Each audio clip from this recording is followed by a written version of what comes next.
पावसाळ्याला सुरुवात झाल्यानंतर बुलढाणा जिल्ह्यात पूर किंवा नैसर्गिक आपत्ती निर्माण झाल्यास त्यावर नियंत्रण मिळवण्यासाठी प्रशासन सज्ज झाले आहे।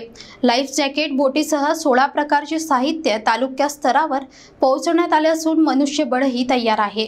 पावसाळा सुरू झाला आणि या काळात पुराचा धोका, ढगफुटी किंवा अन्य नैसर्गिक आपत्ती उद्भवण्याची शक्यता लक्षात घेता बुलढाणा जिल्हा प्रशासनाने युद्ध पातळीवर तयारी सुरू केली आहे।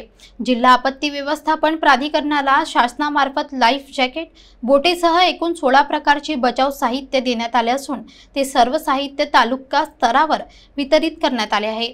जिल्हा आपत्ती व्यवस्थापन अधिकारी संभाजी पवार यांच्या मार्गदर्शनाखाली ही तयारी राबविण्यात आली आहे। धरण परिसरात कार्यरत कर्मचाऱ्यांना प्रशिक्षण देण्यात आले असून पूरस्थितीत जलवाहतूक व बचाव कसे करावे याची तयारीही करून घेतली आहे। विशेष म्हणजे भविष्यातील आपत्ती स्थितीत तातडीने प्रतिसाद देण्यासाठी पुण्यातील NDRF राष्ट्रीय आपत्ती निवारण पथक कडून निवडक कर्मचाऱ्यांना विशेष प्रशिक्षणही देण्यात आले आहे। या सगळ्यांचा उद्देश एकच, आपत्ती आल्यानंतर गोंधळ न उडता प्रत्येक पातळीवर तयारीपूर्ण प्रतिसाद देता यावा। गेल्या काही वर्षातील अनुभव पाहता प्रशासनाची ही तयारी अत्यंत आवश्यक ठरत आहे। बचाव साहित्य, प्रशिक्षित मनुष्यबळ आणि स्थानिक यंत्रणांची सज्जता यामुळे नागरिकांमध्ये विश्वास निर्माण झाला आहे।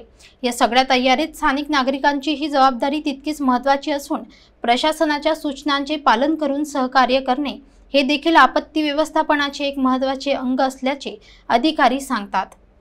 आपत्ती जर आली तर प्रशासन हे पूर्ण तयारीने सज्ज आहे आणि या प्रशासनाच्या तयारीसोबतच नागरिकांनी सुद्धा जर काही आपत्ती आली तर सजग राहून, जेणेकरून पावसाळ्यात विजा पडण्याचं प्रमाण खूप असते आणि पूर जर असला तर नदीमध्ये प्रवेश करू नये अशा प्रशासनाच्या वतीनं सूचना देण्यात येत आहे।